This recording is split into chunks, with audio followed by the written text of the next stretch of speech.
నమస్తే శ్రీమాత్రే నమః. ఇప్పుడు మనం నవంబర్ మాసం 2024, 2025 మార్చి వరకు మేషాది ద్వాదశ రాశుల వరకు ఎలా ఉండబోతోంది, వారి యొక్క శుభాశుభ ఫలితాలు ఏమిటి, ఏం చేయాలి, ఏం చేయకూడదు, సూచనలు, పరిహారాలు అవన్నీ ఇప్పుడు మనం ఒక్కొక్కటిగా చూద్దాము. తదుపరి మీనరాశి. ఈ రాశి వారికి ప్రారంభంలో సామాన్యంగా ఉన్న ప్రతి పనికి ఆటంకాలు, ఆలస్యానికి కారణాలు అవుతాయి. చేసే పనియందు అభివృద్ధి తక్కువగా ఉంటుంది. వ్యాపారస్తులకు ఆశించినంత లాభాలు రాకపోగా నష్టాలు వచ్చే అవకాశం కనబడుతోంది కాబట్టి తగు జాగ్రత్త వహించాలి.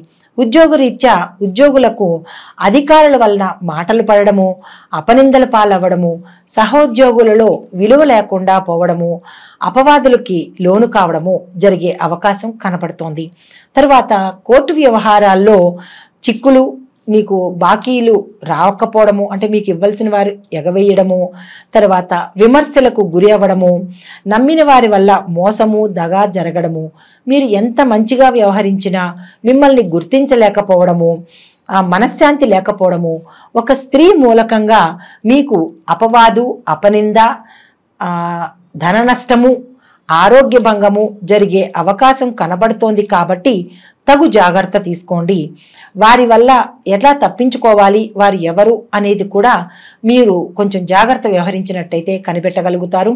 తర్వాత స్త్రీ మూలకంగా వచ్చే కలహాలు మిమ్మల్ని మనశ్శాంతి లేకుండా మనోవ్యాధికి గురి చేస్తాయి కాబట్టి తగు జాగ్రత్త తీసుకోండి.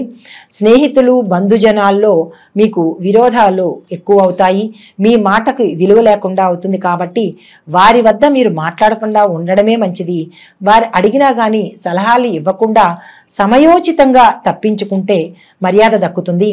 తరువాత భార్యాభర్తల మధ్య సఖ్యత లేకపోవడము, గొడవలకు దారి తీయడము, మాట పట్టింపులకి తావివ్వడము, తరువాత మనశ్శాంతిగా లేకపోవడము, కుటుంబ వాతావరణం అల్లకల్లోలంగా ఉండడం కనబడుతోంది కాబట్టి ఈ ప్రదేశాల్లో మీరు తగు జాగ్రత్తలు తీసుకుని సమయస్ఫూర్తితో వ్యవహరించవలసిందిగా చెప్పడం జరిగింది.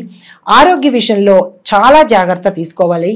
గాయాలు, వాహన ప్రమాదాలు జరిగే సూచన కనబడుతోంది కాబట్టి కొంచెం జాగ్రత్త వహించండి. షార్ప్ ఐటమ్స్ని పట్టుకోకుండా, అంటే పెద్ద పెద్ద పనిముట్లతో చేసేవాళ్ళు తగు జాగ్రత్త తీసుకోండి.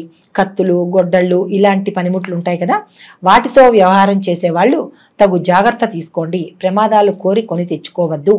తర్వాత వాహనాలు నడిపేటప్పుడు తగిన జాగ్రత్త తీసుకొని నడపండి. చిన్న చిన్న ప్రమాదాలు జరిగే అవకాశం ఉంది కాబట్టి దానికి కూడా మరి జాగ్రత్తగా వ్యవహరించాలి. మీకు ఇష్టమైన దైవాన్ని తలుచుకుని ఇంకా తప్పదు అని అనుకున్నప్పుడు ప్రతినిత్యము మీ ఇష్టమైన దైవాన్ని తలుచుకొని బయటికి వెళ్ళడం కానీ, నిత్యము ఇంట్లో జపించుకోవడం కూడా ఒక చిన్న పరిష్కారంగా చెప్పడం జరిగింది. అయితే ఈ రాశి స్త్రీలకు వివాహం ఆలస్యం అవుతుంది. సంబంధాలు దగ్గర దాకా వస్తాయి కానీ తప్పిపోతాయి. అనవసరమైన ధన వ్యయం జరుగుతుంది. ఏ పని చేసినా కలిసి రాకపోవడము, సంతాన యోగం లేకపోవడము, సంతానం వల్ల చిక్కులు, సమస్యలు జరుగుతాయి. కొంచెం సంతానం పట్ల ఓర్పు వహించండి. తర్వాత ఉద్యోగంలో ఉన్నవారికి పై అధికారులతో కానీ లేదా మీ సహోద్యోగులతో కానీ మాట పట్టింపులు వచ్చే అవకాశం ఉంది. అది ఒక్కొక్కసారి తీవ్రమైన స్థాయికి కూడా తీసుకెళ్లే అవకాశం ఉంది కాబట్టి మీరు మాటని తోలకుండా సంయమనంతో, సమయస్ఫూర్తితో వ్యవహరించాలి. ఇంటా బయట కూడా అవమానాలు ఎదుర్కొనే అవకాశం కనబడుతోంది. తగు జాగ్రత్త తీసుకోండి. భార్యాభర్తల మధ్య అన్యోన్యత ఉండదు, సఖ్యత లోపిస్తుంది. సంతానంలోనూ కుటుంబంలోనూ సమస్యలు వస్తాయి. ప్రజల మెప్పు పొందలేకపోతారు, అంటే పదవుల్లో ఉన్నవారు ప్రజల మెప్పు పొందలేకపోతారు. తర్వాత అనవసరమైన ధనం ఊరికే ఖర్చు అయిపోతుంది కాబట్టి ఖర్చు పెట్టేటప్పుడు తగిన జాగ్రత్త చూసుకోండి. అనవసరమైన వాటికి ఖర్చు పెట్టకండి. తరువాత కీళ్లకు సంబంధించిన రుగ్మతలు వచ్చే అవకాశం ఉంది కాబట్టి ముందుగా మీరు జాగ్రత్త వహించండి లేదా గమనించుకోండి. మీకు ఏదైనా వస్తోంది అని అనుకున్నప్పుడు మీ శరీరాన్ని మీరు గమనించుకుని డాక్టర్ల పర్యవేక్షణలో వెళ్ళవలసిందిగా చెప్పడం జరిగింది. అయితే ఆయా రంగాల వాళ్ళకి ఎవరెవరికి ఎలా ఉంది చూద్దాం. ముందుగా విద్యార్థులకు అతి కష్టం మీద మొదటి ఛాన్స్లో పాస్ అవ్వడం జరుగుతుంది. అంటే మీరు చాలా కష్టపడాల్సి రావచ్చు. తరువాత పెద్ద పెద్ద చదువులు చదవడానికి అవకాశాలు చాలా తక్కువగా ఉన్నాయి. అనుకున్న కాలేజీలో మీకు సీట్లు రాకపోవచ్చు. విదేశ ప్రయత్నాలు చేసినా కానీ మీకు అనుకూలించదు. దానికి నేను ఒక చిన్న పరిష్కారం చెప్తాను. విద్యార్థులు మనస్తాపానికి గురి కావద్దు. దానికి ఏం చేయాలంటే బుధవార నియమాలు పాటిస్తూ గణేశుడికి అంటే గణపతికి ఓం గం గణేశాయ నమః అనే మంత్రాన్ని మీరు 108 సార్లు జపం తప్పకుండా చెయ్యాలి. ఎందుకు అంటే మీకు ఏ రకంగానూ అనుకూలంగా లేదు కాబట్టి ఇవి చేసుకుంటే మీకు అన్ని రకాలుగా అనుకూలమైన వాతావరణం ఏర్పడుతుంది. శక్తి ఉన్నవాళ్ళు గణపతి హోమం చేయించుకోండి. శక్తి లేని వాళ్ళు మంత్రజపం చేయండి. బుధవారం నాడు గణేష్ యొక్క ఆలయాలను సందర్శించి గరికమాలను స్వామివారికి సమర్పించండి. లేదా అంటే స్తోమత ఉన్నవారు గరికమాల సమర్పించండి. స్తోమత లేని వాళ్ళు, అనుకూలంగా లేని వాళ్ళు గుడాన్ని అంటే బెల్లాన్ని నైవేద్యంగా పెట్టి మీ యొక్క కోరికను, మీ యొక్క సంకల్పాన్ని స్వామివారికి నివేదన చెయ్యండి. తరువాత ఉద్యోగస్తులకు పై అధికారుల వేధింపులు ఉంటాయి కాబట్టి జాగ్రత్తగా మసలుకోండి. తరువాత ఊహించని ప్రదేశాలకు ట్రాన్స్ఫర్లు జరుగుతాయి. ప్రమోషన్లు రావడం, కొంతమందికి అయితే ప్రమోషన్లు వచ్చే అవకాశం అయితే కనబడటం లేదు. అతి కష్టం మీద ప్రమోషన్లు రావాలి అంటే అతి కష్టం మీద, మీ మంచితనం మీద ఆధారపడి ఉంటుంది. రావాల్సిన ఏరియర్స్ కానీ, పాత బకాయిలు కానీ, మీకు చేతికి రావాల్సిన ధనం ఎటువైపు నుంచైనా ఉద్యోగంలో కానీ మీకు ఇవ్వాల్సిన వారు కానీ ఈ మాసంలో మీకు ఇవ్వకుండా ఎగవేస్తారు. అది కొంచెం జాగ్రత్తగా చూసుకోండి. చాలా ఇబ్బందికరమైన వాతావరణం ఇంట్లోనూ, ఉద్యోగంలోనూ, వృత్తి వ్యాపారాల్లోనూ కనబడుతోంది కాబట్టి జాగ్రత్తలు తీసుకోండి. తదుపరి వ్యవసాయదారులకు మొదటి పంట లాభంగా ఉంటుంది. రెండవ పంట కొంచెం నష్టాలని చూపించేటట్టుగా ఉంది కాబట్టి జాగ్రత్తగా ఉండండి. పెట్టుబడుల మూలంగా ధనం చాలా ఖర్చు అయ్యే అవకాశం ఉంది కాబట్టి ఎక్కడ పెట్టాలి, ఎక్కడ పెట్టుబడి పెట్టకూడదు అనేది మీరు ఆలోచన చేసుకుని నిపుణుల సలహాలు తీసుకుని, పెద్దల సలహాలు తీసుకుని ఆ దిశగా మీరు ప్రయాణం చేయండి. తరువాత ప్రభుత్వ సహాయ సహకారాలు మీరు అనుకున్న సమయానికి అందకపోవచ్చు. తర్వాత ఎక్కువ రుణాలు చేయవలసి వస్తుంది కాబట్టి మీరు రుణం చేసే ముందు 1-2 సార్లు ఆలోచన చేయండి. ఈ రుణం చేయడం అవసరమా కాదా అనేది మీకు తెలియకపోయినా తెలిసిన వారి సలహా తీసుకుని అప్పుడు రుణాలకి వెళ్ళండి. ఎందుకంటే ఈ రుణం వల్ల మీరు చిక్కులు ఎదుర్కొనే అవకాశం కనబడుతోంది కాబట్టి. తదుపరి వ్యాపారస్తులకు మొదట్లో కొంత కలిసి వస్తుంది.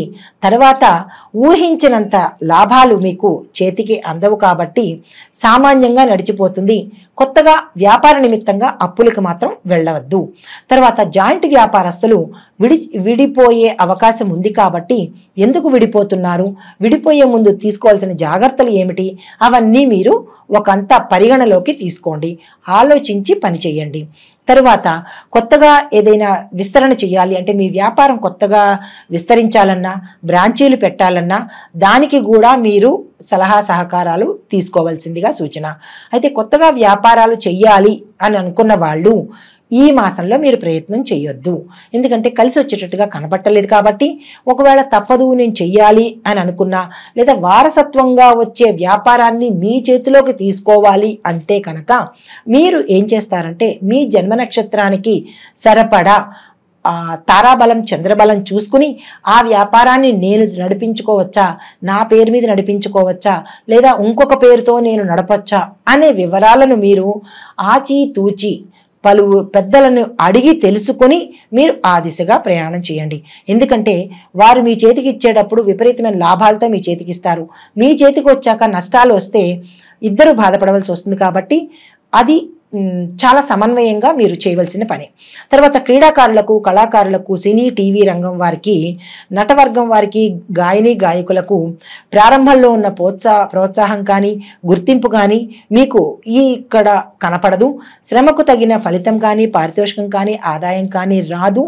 తరువాత సన్మానాలు, గౌరవాలు, సత్కారాలు మీకు రాకపోగా ఒకంత మనస్తాపానికి గురి చేసే అవకాశం ఉంటుంది కాబట్టి ఎక్కువగా ఆలోచించకండి. సినీ నిర్మాతలు కానీ డైరెక్టర్లు కానీ కొత్తగా పెట్టుబడి పెట్టడం కానీ లేదా కొత్తగా ఏదైనా సినిమాలు తీద్దామని అనుకుంటే కనుక మీరు ఒకంత ఆగి ఆలోచన చేసి ముందుకు వెళ్ళడం మంచిది.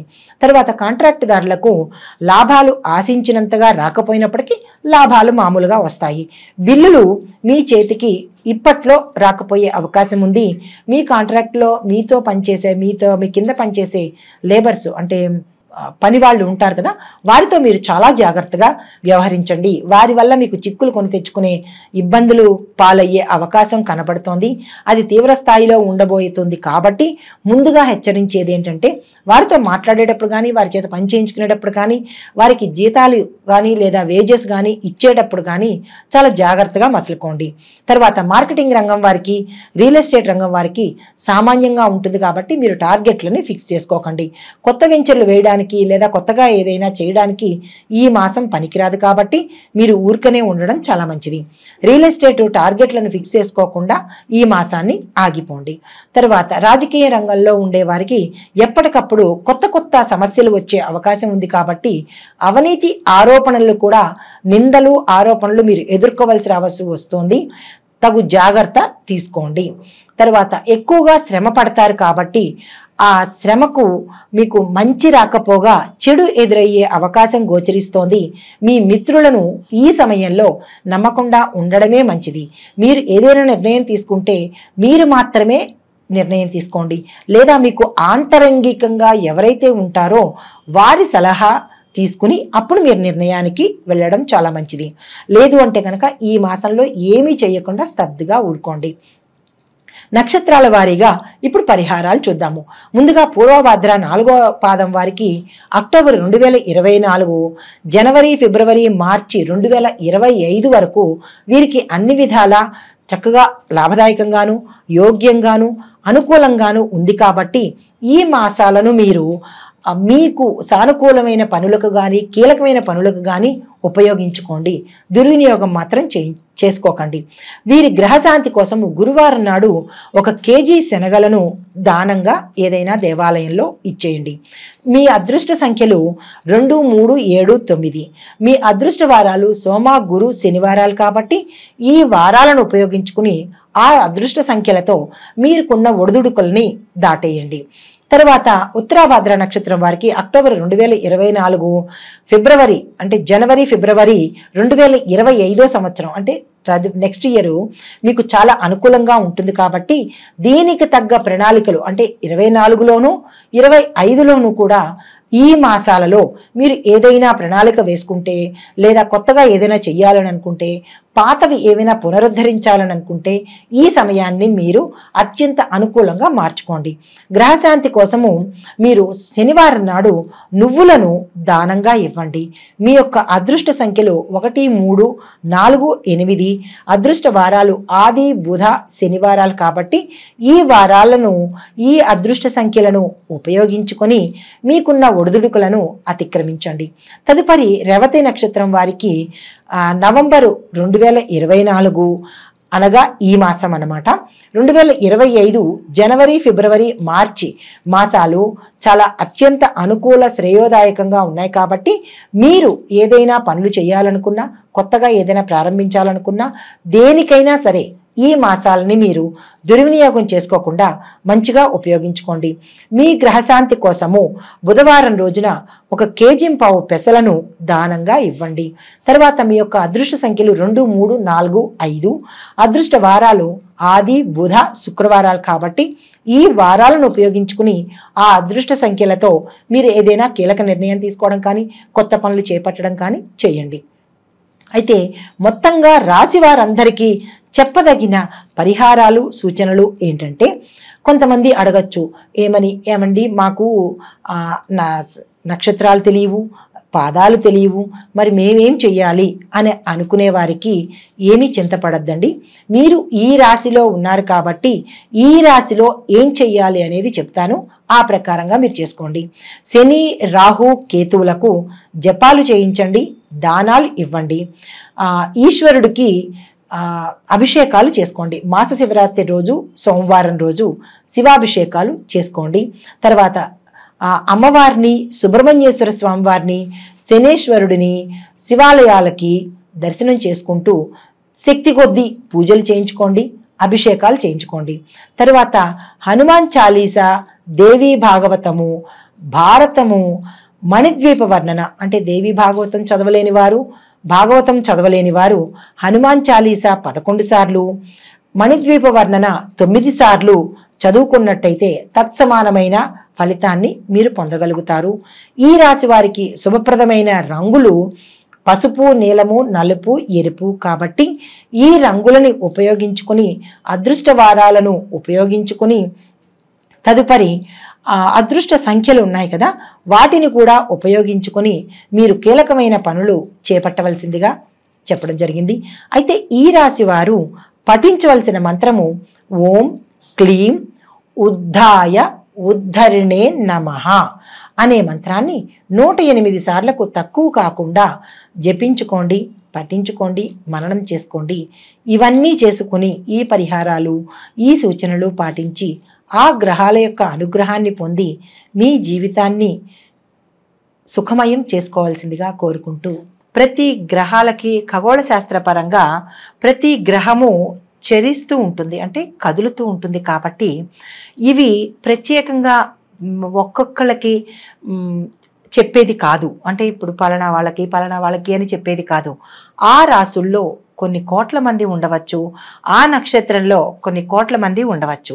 ఇవి గోచార ఫలితాలు, అంటే చెరించే ఫలితాలే కానీ ఇది ఇదమిద్ధంగా ఇది ప్రత్యేకంగా వీరికి అని చెప్పడానికి మాత్రం కాదు. ఇది మీకు ప్రత్యేకంగా కావాలి అని అనుకుంటే మీ పేరుతో నాకు ఇలా జరగట్లేదేంటి, అది అందులో ఇలా చెప్పారు, నాకు ఇలా జరగట్లేదు, ఇది తప్పు, అది కాదేమో అని జ్యోతిష శాస్త్రాన్ని మాత్రం అవమానపరచకూడదు కదా. ఇది పేరుని బట్టి చెప్పేది కాదు. ఇది కొన్ని వేల మంది, కొన్ని లక్షల మందికి ఈ రాశిలో ఉన్న వాళ్ళకి, ఈ నక్షత్రంలో ఉన్న వాళ్ళకి ఎలా ఉండబోతోంది అని చెప్పేది మాత్రమే కానీ తప్పనిసరిగా ఇది మీకు అని మీరు మీ స్వయానికి మాత్రం అన్వయించుకోకండి, భయపడకండి.